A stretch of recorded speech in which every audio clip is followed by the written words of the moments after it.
Ya, terima kasih teman-teman wartawan, media, insan pers yang saya cintai dan banggakan. Saya baru saja mengikuti rapat terbatas bersama Bapak Presiden Prabowo Subianto membahas tentang penanganan sekaligus juga pengelolaan sampah secara nasional. Tentu kita tahu bahwa sampai dengan hari ini kita masih menghadapi berbagai permasalahan sampah di berbagai kota, kabupaten, seluruh Indonesia. Masyarakat kita juga banyak sekali yang sudah mengeluhkan permasalahan ini dan tentu kita tidak boleh diam. Oleh karena itu, ini menjadi perhatian dan sekaligus prioritas dari Bapak Presiden, sehingga tadi setelah kami memaparkan apa saja yang menjadi permasalahan atau tantangan hari ini, dan juga dihadapkan pada alternatif solusi yang bisa dihadirkan. Dan tentunya kita harus menghadirkan kesadaran dan kepedulian secara nasional. Pertama itu yang harus dibangun, oleh karenanya pendidikan, sosialisasi, termasuk di sekolah-sekolah kita, dari mulai kecil sampai dengan dewasa harus ditanamkan kesadaran untuk membuang sampah pada tempatnya dan mengurangi sampah itu sendiri.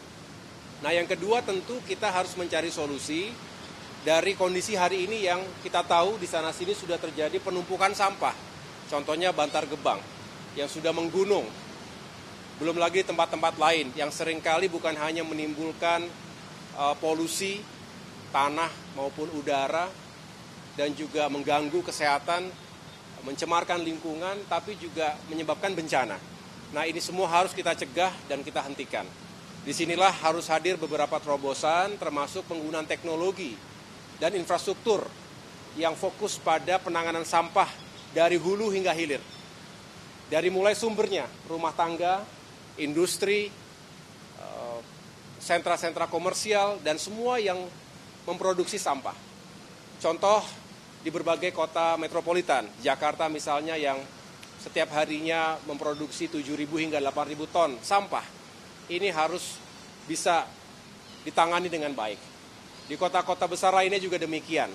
Memang skalanya berbeda-beda, ada yang sudah di atas 1.000 ton per hari, ada yang mungkin di bawahnya, sehingga pendekatan teknologinya pun, termasuk infrastrukturnya pun berbeda-beda.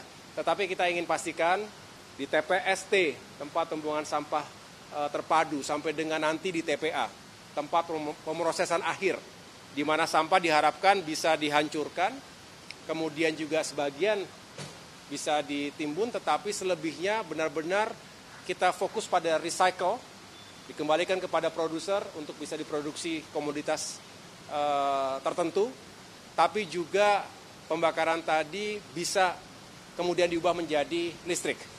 Ini adalah kebutuhan energi yang terbarukan yang juga harus kita kawal bersama-sama. Jadi, kesimpulannya adalah kita ingin menghadirkan kebijakan yang komprehensif terintegrasi.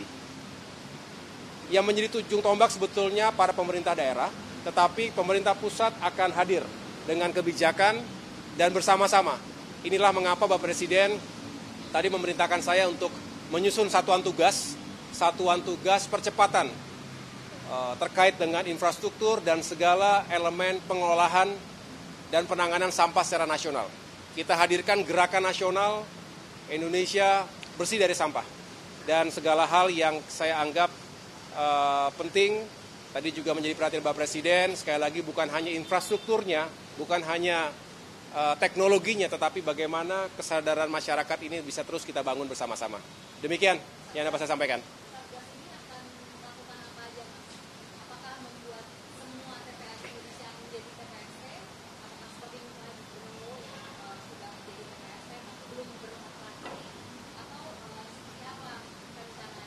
Ya, tentu Satgas ini akan melakukan evaluasi terhadap apa yang telah berjalan selama ini.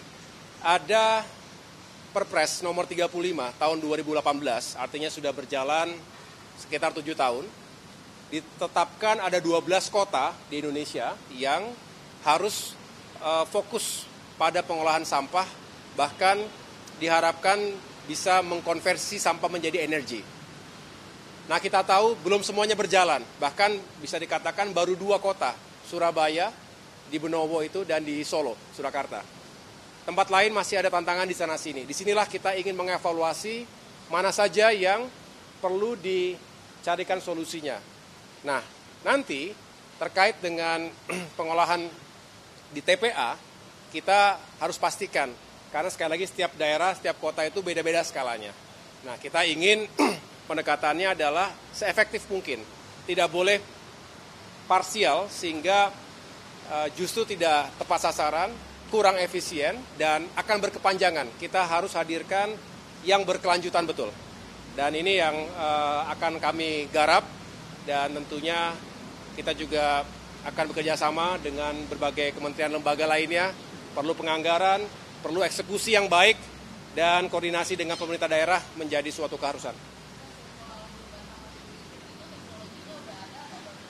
Ya, kita lihat di berbagai negara maju juga sudah menerapkan teknologi seperti itu.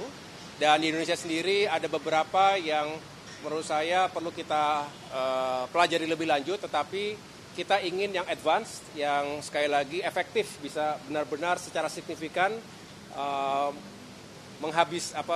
menghilangkan tumpukan dan gunungan sampah-sampah itu, dan sekaligus mengkonversinya menjadi energi. Ya.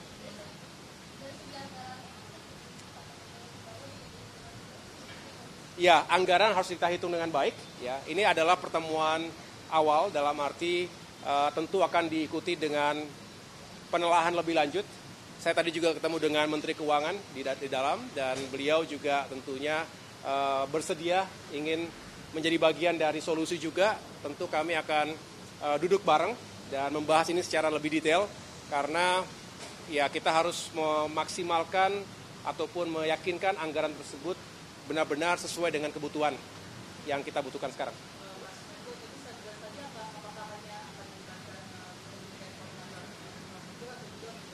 Tidak, ini masalah sampah meliputi banyak hal, ya tentu Kementerian PU sendiri, tadi Menteri PU juga hadir, karena sekali lagi banyak sekali peran dan keterlibatan dari infrastruktur di setiap fase produksi sampah sampai dengan di titik terakhir. Tetapi juga tentu tidak itu. Kita tahu ini adalah masalah lingkungan hidup, ya. Kita tahu kalau berbicara pemerintah daerah, ada Kementerian Dalam Negeri yang juga bisa ataupun menjadi bagian penting di situ.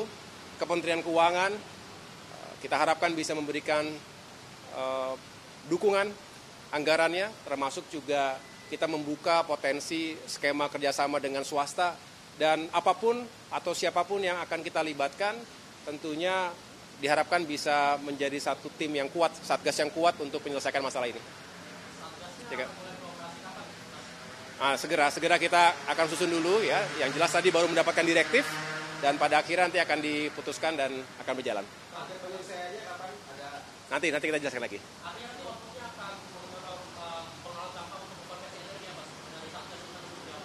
Oh ya, jadi artinya sekali lagi kita akan petakan dengan, ini Indonesia kan luas ya, ada 514 kabupaten kota di Indonesia, tentu skalanya, intensitasnya berbeda-beda. Jadi pendekatannya tidak ada satu formula yang bisa diterapkan di semuanya, tetapi di tempat-tempat yang skalanya mencukupi untuk melakukan konversi sampah ke listrik akan kita lakukan, akan kita dorong ke arah sana. Ya. Tetapi tempat yang lain yang jelas kita harus mereduksi sampah dari sumber ke TPA, dan juga melibatkan masyarakat. Ada beberapa contoh yang baik juga di beberapa kabupaten kota yang benar-benar telah melibatkan partisipasi masyarakat. Nah, ini juga harus menjadi contoh buat yang lain.